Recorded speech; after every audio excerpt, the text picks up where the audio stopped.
What's up YouTube? Welcome back. Today it's the Lazy Daze Channel and we're back at it again with some more history reaction for you guys today. And today you have Tubby and you have Jack and we're going to be reacting to the Cold War Oversimplified Part 1.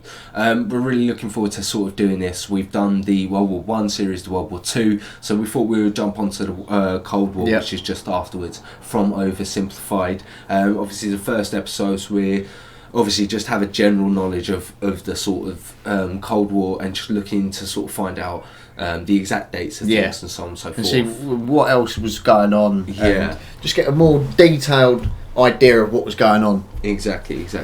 Now we're really loving this type of content. If you haven't already, head over to Oversimplified's page. A link will be in the description down below. If you have any recommendations, please drop it in the comment box down below. Other than that, like, comment, subscribe, hit the notification bell. But we're just going to jump straight into this one. Let's do this. The year is 1917. Fighting rages on the Eastern Front of the First World War. Both Germany and Russia are on the brink of collapse. Soldier, I need you to bring me this man. Got it. Found him, sir. What? No, not Lennon. Lenin. Why would I need a beetle? Lenin. He was exiled to Switzerland. You know what? I'll do it myself. Who wants to start a revolution?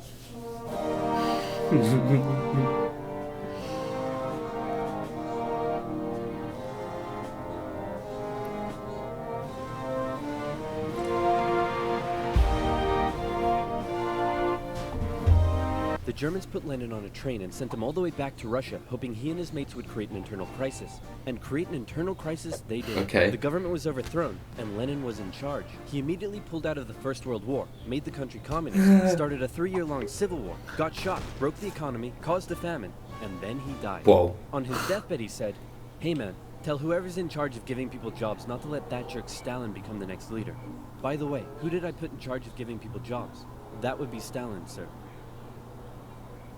Was in the Communist Party. He still had some opponents, but conveniently, all of them were arrested or disappeared. So that was lucky. And so Stalin took over. He implemented his 5-year plans, which transformed the country from an agriculture-based economy to an industrial one. And like Lenin before him, he reigned with terror. Anyone who dared criticize or oppose him would either be killed or left to rot in the horrendous Soviet work camps. Then a short man with a silly mustache tried to take over the world, punched the Russians all the way to Moscow, and then the Russians, with some help from their faithful ally, the Winter, punched them all the way back to Berlin. At this point, being allies, America, the UK, and the Soviet Union were good chums. They held a couple of conferences near the end of the war to decide what would happen next. Hey Stalin, after all your trials and tribulation, you must be pretty happy to be standing here in Berlin. Tsar Alexander made it all the way to Paris.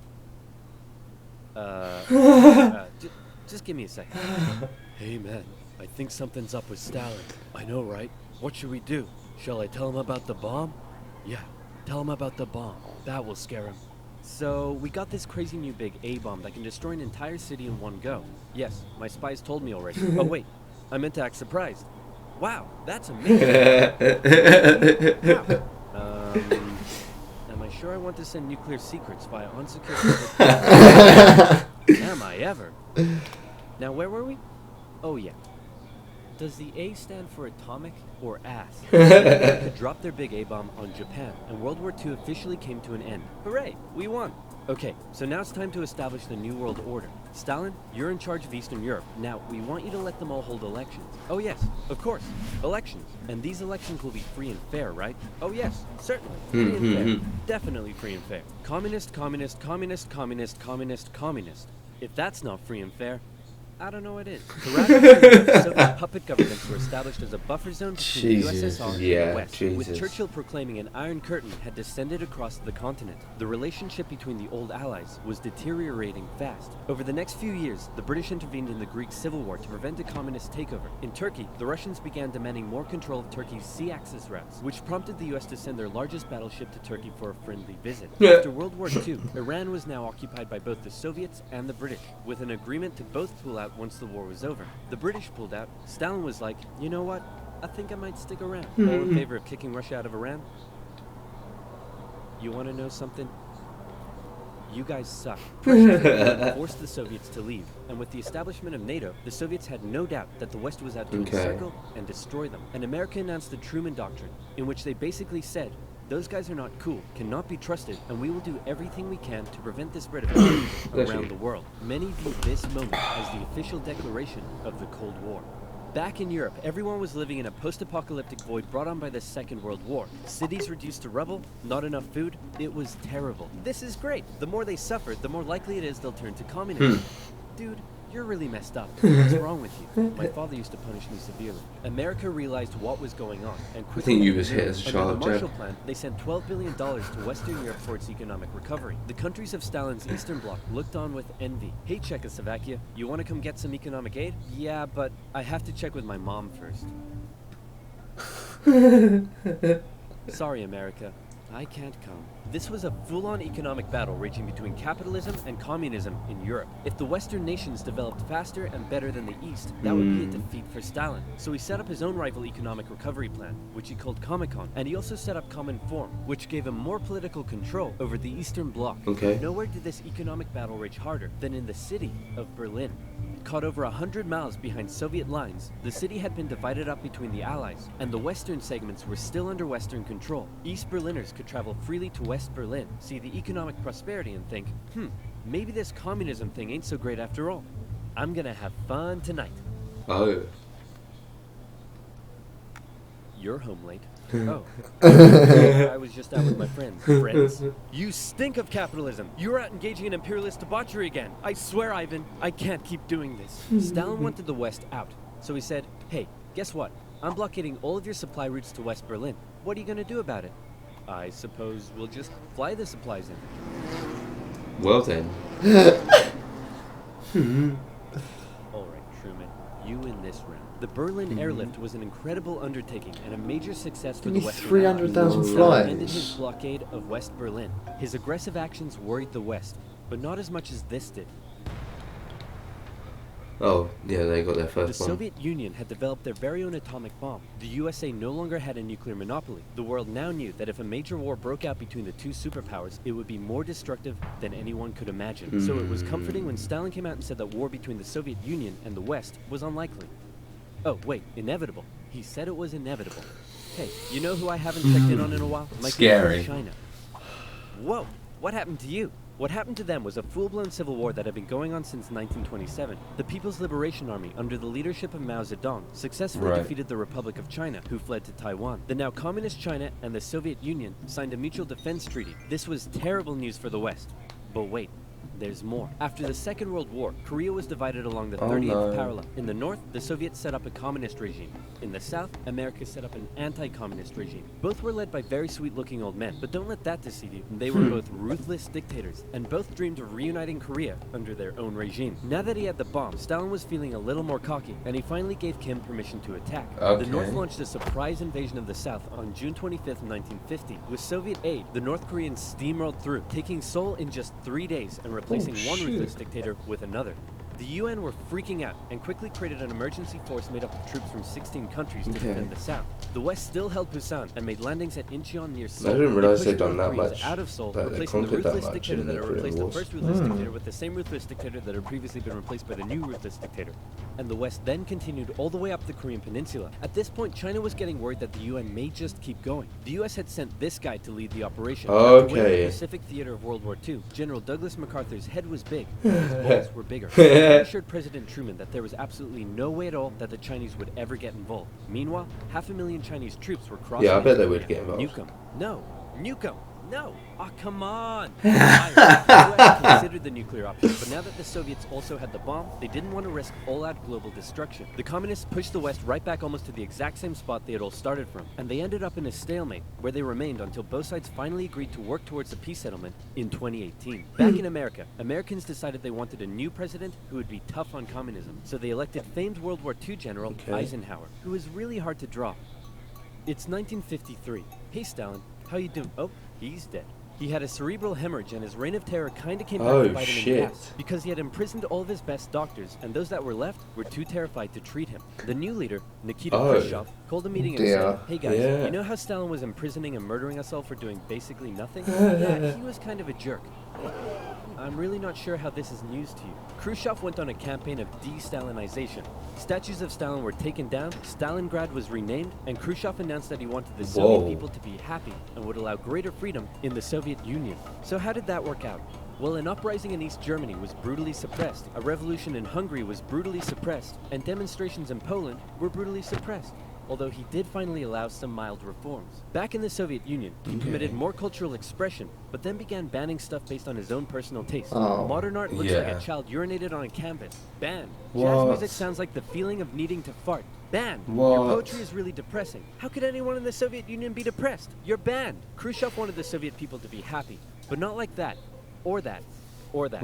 Young people began enjoying abhorrent Western pop culture. Son, remove that disgusting imperialist apparel at once. Shut up, Dad. You can't tell me what to do. Well, would you look at that?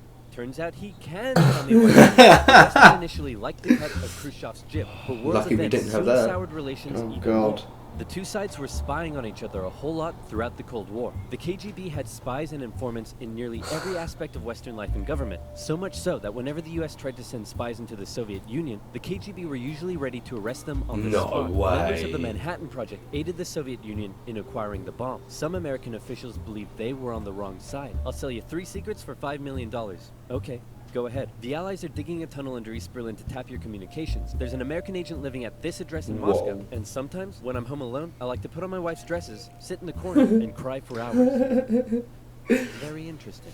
In America, fear took hold during the Red Scare and the McCarthy trials. American values imploded as fear of communism collided with freedom of thought and expression, and communist kind of became a buzzword thrown around to describe anything people didn't like. Hollywood? Communist. Your next door neighbor's dog? Communist. When the grocery store cashier asks if you need a bag when you clearly can't carry 10 tubs of Baconaise in your hands? Communist. In particular, where the US had an edge over the Soviet Union was in its espionage technology. In particular, U-2 spy planes flew across Russia carrying out surveillance from the skies. There was a nasty incident in 1960 then, when one was shot down and Khrushchev was furious. Who the hell is this? He's a high-altitude weather enthusiast who flew off course. Okay, that sounds plausible. Wait a minute. Why does he have a gun and a poison needle? Because he's a very naughty high-altitude weather. Much to America's concern, the Soviet Union appeared to be ahead in the space race. Everyone freaked out when Russia launched the world's first satellite, and then they actually sent a man into space. Even worse, there also appeared to be a missile gap in the Soviets' favor, and Khrushchev was so confident that he even allowed the US to set up a technology exhibit in Moscow, attended by a certain Vice President Richard Nixon. Check this out. Oh, we shit. have color TV. Yes, but we've been to space and can obliterate you with our massive nuclear arsenal. Check out this vegetable peeler. Tensions increased further when both sides upgraded their atomic bombs to hydrogen bombs. And after West Germany was allowed to join NATO in 1955, Khrushchev set up the defensive Warsaw Pact, strengthening the military ties between the Soviet Union and its satellite states. In 1960, Americans decided they wanted a new president who would be tough on communism, so they elected John F. Kennedy. The Soviet Union was advancing its technology, but it was also bleeding its coffers dry, and all of the money was going towards the military, not the people. Life under communism was still as hard as ever, and Berlin remained a thorn in the Soviet side. The contrast between the economically prosperous West and the struggling East was clearer day by day, and East Berliners were still able to freely travel to the West. Now, many of them were deciding to stay there. Millions defected to West Germany via West Berlin, causing Eastern factories to lose workers and taking a heavy toll on the economy. Soviet leaders decided this couldn't continue any longer. First, Khrushchev tried this: leave West Berlin, or else. Or else what? Or else I'll be really mad at you. Yeah, no, we're gonna stay. Listen, West Berlin is ours, East Berlin is yours. That's just how it is. Kennedy felt pretty good about his show of American resolve. But wait a second, did you catch that? Let's replay it. Okay. Uh-oh, Kennedy just told Khrushchev that the USA wouldn't interfere in what the Soviets did with their section of Berlin. So Khrushchev came up with a new idea. We're gonna build a wall, and it's gonna be a big, beautiful wall, and it's gonna keep out all the Mexicans. No, sorry, it's gonna keep in all the Mexicans.